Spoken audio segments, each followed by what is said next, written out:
What do you do in Realm? Well, you go into dungeons and grab the loot from the creatures that live there, of course.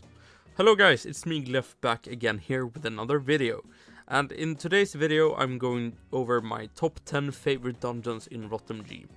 This top 10 will not be like my other ones and will just include my own opinions here, since there isn't right or wrong here. After you've seen this video, please comment your top 10 favorite dungeons. I'm eager to know if anyone thinks like me.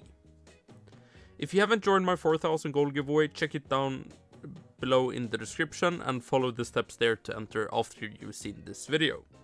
Honorable mentions? Nope, there won't be any honorable mentions since it's my top 10 favorite dungeons.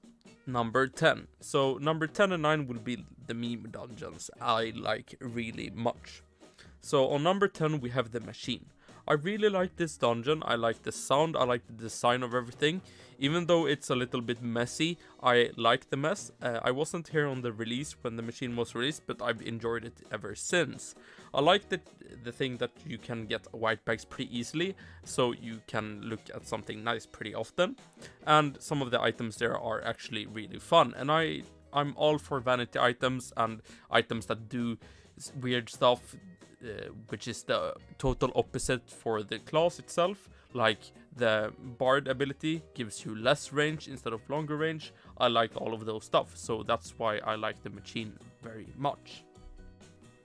Number 9, Battle of the Nexus. So this dungeon I was actually playing back when SWATSEC 1 hacked Realm back in like, well, was it like 2013, 14, 12? I'm not sure when, but the Battle of the Nexus was a little homage or honoring or a milestone or a gravestone for that event that almost killed Realm. It was a very uncertain time and we didn't know if Realm would come back online. So I think after the attack, SWATSEC 1 did, it took like a week for the Realm servers to go up again. And then they reverted every deaths and all that. So I think I got like 5 character slots for free that happening. But other than that, I like the dungeon. Number 8, Curse Library. I really like this dungeon. I like that it gives vitality and wisdom, and it's pretty easy to get in the Godland. It's one of those dungeons that came after like the Puppet of the Theaters that deserved to be a Godland dungeon, and I like the items in there. Though you don't see that much use for the tome and seal in game, you do see quite some use of the dueling daggers, which are really cool from the second boss. I really like the eye function after the second boss too, when you can ask about some lore stuff and sometimes it will answer if it has an answer for your question, and that is a nice inclusion. Number 7, Puppet Encore. I like this dungeon and it's probably my favorite court dungeon. It's my go-to court dungeon if I ever do a Janus. I really like the dungeon itself, the layout and the boss fight. And I think it's better than the Reef and the Shaitan and the Thicket too. So it's my go-to dungeon, and it has the Bow of the 1000 Shot, which is one of my favorite bows just because when it got released back in the day it was pretty OP. Number 6. Now we are getting to the real good stuff. This dungeon is one of my favorite dungeons, and it's been a part of my Realm experience since I ever started, and it's the Undead Lair. This dungeon is the noob-friendly dungeon in the game, at least before the change. Now it is a little bit harder, and it's the P-Bag dream of any PP starting. This dungeon gives you XP, it gives you P-Bag. If you are in a bow class, you can get the Doom Bow. If you are in a staff class, you can get the Memento Mori staff and robe, and so many good items from the boss. Tier 5 abilities, better weapons, everything. This dungeon just slays. It gives P-Bags to every PPE, and it supplies all the good, or like it supplies all the Realm players from the beginning, from their start until their end. It's I just can't tell you enough how much I love Undead Lair. I think it's a brilliant dungeon, and after now when Theorem got added, I like that even more. You can get so much Wiz, and now when Wisdom is like a priority with Vital Combat, it's a I love the dungeon. It deserves like #1 spot, but if I would pick it on #1, people would be mad. Number 5. Okay, now we are getting to like the end game dungeons. So number 5 is the Tomb of the Ancients, and this is just my nostalgic memories of trying to be an end game player back in the day. While doing tombs, you paid 3 life for a key, they popped, you did it together with like some other people, you got like 5 life together, and you got a Pyra, or Prot, or Nile, and then you bought another tomb, and you just did that and profited from the system. And I love the dungeon, even though it's a little bit slow, I really like the vibe, and I hope they do a rework in the near future, and just to make it a little bit shorter, so you don't have to kill 5 sarcophagus or 4. I think it deserves like maybe 1 or 2. But the Tomb of the Ancients is a really nice dungeon, and it supplied everyone with life back in the day, and was the only life source, and it was a very important dungeon.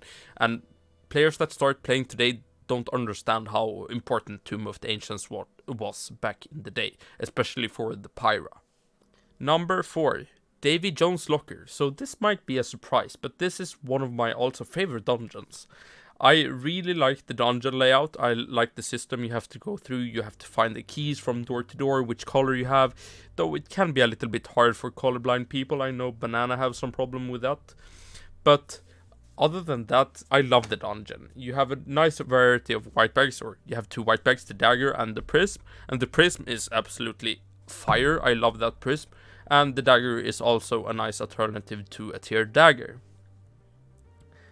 Loot-wise, you have the Archer ST set, and you have attack and wisdom. You have now the feature to get a tea room in some rooms, and you can have plenty of tea rooms in a Davy Jones Locker. So I think it's a really nice dungeon, and you can die on the boss, and I want bosses to be able to kill you if you do wrong. If you get paralyzed with the barrels, it can be dangerous, but other than that, I love that dungeon.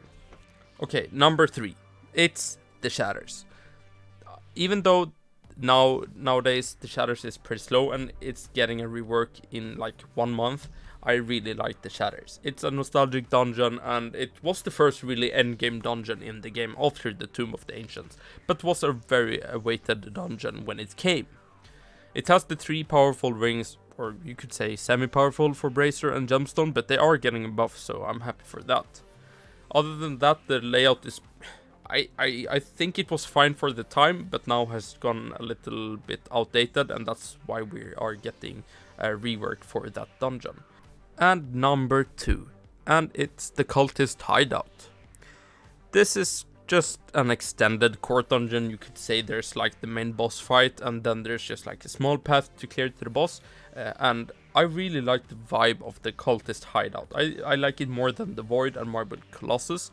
I feel like you are in a dungeon somewhere deep, and it's dark, and I really like the Cultist Hideout. And the boss fight is really nice, where you have to fight the different mages, and then you have to fight a demon, and you have to fight Molgus, and I really like that system. And now for number 1. I think you can guess what it is. It's the Pirate Cave. No, it's the Oryx Sanctuary. Well, this dungeon has totally changed Realm, and I hope it's for the better. But I love this dungeon. It's like the main thing I want to do when I jump onto Realm, because it's the most challenging dungeon out there. You have the different OP items you can get, or not OP, but the like insane items you can get from the mini bosses, and then from Oryx himself, and you have the new tops, and it just... Oryx 3 set a good standard, because now we want stuff to be like Oryx 3, even though it doesn't have to be that hard, it can look as nice as Oryx 3, with the different phases, the transitions between phases, and I just love O3, and I think everyone here can say O3 is their favorite dungeon. Unsure if you are like a blue star, dying every time you enter the dungeon, but if you know the dungeon and you have completed it, you know what the thrill is, and I just love Oryx 3. Well, that was every dungeon. That was 10 dungeons. And if you have an opinion on this, just write that in the comments. As I said in the beginning of the video, I really want to see what your top 10 dungeon is, so please comment that below. thanks for watching, and subscribe to the channel, like the video, and do everything, and I'll see you guys later. Bye bye.